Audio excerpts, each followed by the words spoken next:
ओम नमः शिवाय। जय माता दी बंधुओं, आपके अपने माँ कात्यायनी संस्कार चैनल में आप सभी का हार्दिक हार्दिक अभिनंदन है। सर्वप्रथम माता पिता गुरुदेव के चरणों में मेरा बारंबार प्रणाम है। अतएव आप सभी माताओं बहनों भाइयों बंधुओं को सादर जय श्री कृष्ण। बंधुओं, आज पुनः आप सभी के मध्य श्री शिव महापुराण के द्वितीय सती खंड से 39वां अध्याय लेकर के उपस्थित हुई हूँ। इस अध्याय में श्री विष्णु जी और देवताओं से अपराजित दधीचि का उनके लिए शाप और छू पर अनुग्रह करना बताया गया है। सावधान।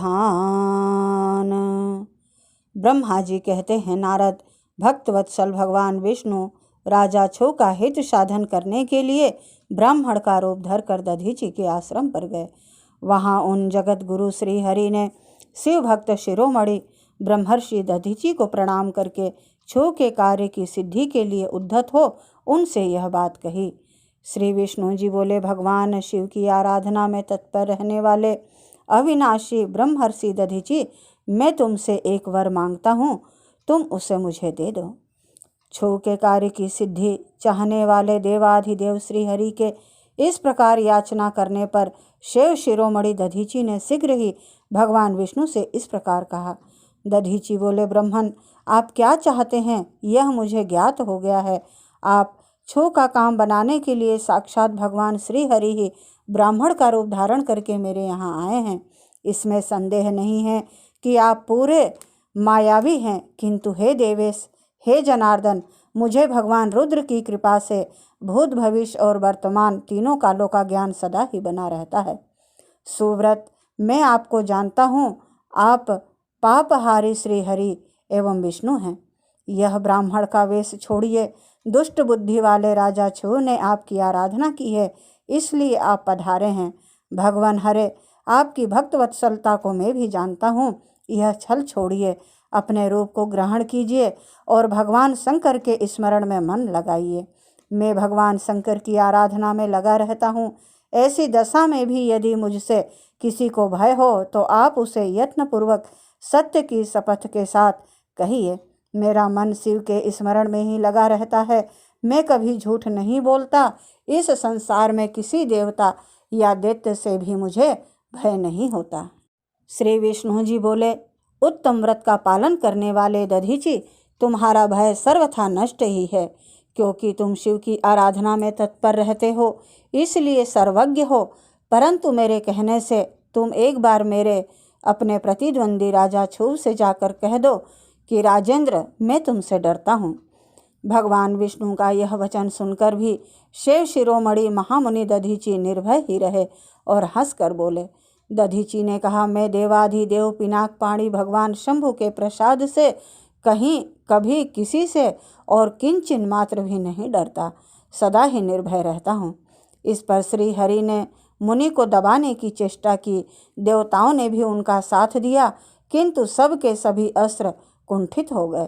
तदंतर भगवान श्री विष्णु ने अगणित गणों की सृष्टि की, परंतु महर्षि ने उनको भी भस्म कर दिया। तब भगवान ने अपनी अनंत विष्णु मूर्ति प्रकट की। यह सब देखकर च्यवन कुमार ने वहाँ जगदीश्वर भगवान विष्णु से कहा। दधीचि बोले, महाबाहो, माया को त्याग दीजिए। विचार करने से यह प्रतिभास मात्र प्रतीत होती है। माधव, मैंने सहस्रों दुर्विज्ञेय वस्तुओं को जान लिया है। आप मुझ में अपने सहित संपूर्ण ब्रह्मांड को, संपूर्ण जगत को देखिए। निरालयस्य होकर मुझ में ब्रह्मा एवं रुद्र का भी दर्शन कीजिए। मैं आपको दिव्य दृष्टि देता हूँ। ऐसा कहकर भगवान शिव के तेज से पूर्ण शरीर वाले च्यवन कुमार दधीचि मुनि ने अपनी देह में समस्त ब्रह्मांड का दर्शन कराया। तब भगवान विष्णु ने उन पर पुनः कोप करना चाहा। इतने में ही मेरे साथ राजा छू वहां आ पहुँचे। मैंने निश्चेष्ट खड़े हुए भगवान पद्मनाभ को तथा देवताओं को क्रोध करने से रोका। मेरी बात सुनकर इन लोगों ने ब्राह्मण दधीचि को परास्त नहीं किया। श्री हरि उनके पास गए और उन्होंने मुनि को प्रणाम किया। तदंतर छू अत्यंत दीन हो उन मुनीश्वर दधीचि के निकट गए और उन्हें प्रणाम करके प्रार्थना करने लगे। छू बोले, मुनि श्रेष्ठ शिव भक्त शिरोमणे, मुझ पर प्रसन्न होइए। परमेश्वर, आप दुर्जनों की दृष्टि से दूर रहने वाले हैं, मुझ पर कृपा कीजिए। ब्रह्मा जी कहते हैं, नारद, राजा छू की यह बात सुनकर तपस्या की निधि ब्राह्मण दधीची ने उन पर अनुग्रह किया।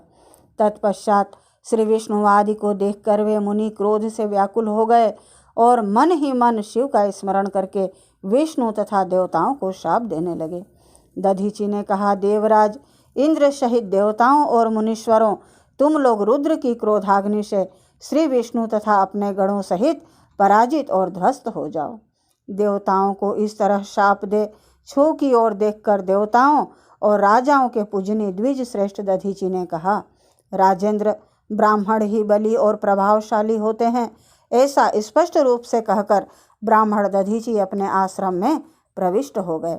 फिर दधीची को नमस्कार मात्र करके छू अपने घर चले गए। तत्पश्चात भगवान विष्णु देवताओं के साथ जैसे आए थे उसी तरह अपने बैकुंठ को लौट गए। इस प्रकार वह स्थान स्थानेश्वर नामक तीर्थ के रूप में प्रसिद्ध हो गया। स्थानेश्वर की यात्रा करके मनुष्य शिव का सायुज्य प्राप्त कर लेता है। तात, मैंने तुम्हें यह संक्षिप्त में छुव और दधीची के विवाद की कथा सुनाई और भगवान शंकर को छोड़कर ब्रह्मा और विष्णु ही जो शाप प्राप्त हुआ उसका भी वर्णन किया। ब्रह्मा जी कहते हैं, नारद, जो छुव और दधीची के इस विवाद संबंधी प्रसंग का नित्य पाठ करता है वह अपमृत्यु को जीतकर देह त्याग के पश्चात ब्रह्मलोक में जाता है। जो इसका पाठ करके रणभूमि में प्रवेश करता है उसे कभी मृत्यु का भय नहीं होता तथा वह निश्चय ही विजयी होता है। इस प्रकार श्री शिव महापुराण के द्वितीय सती खंड से 39वां अध्याय पूर्ण हुआ। बंधुओं, यदि आपको मेरा यह प्रयास अच्छा लगे तो प्लीज़ लाइक, शेयर व सब्सक्राइब अवश्य करें। धन्यवाद। जय माता दी। ओम नमः शिवाय।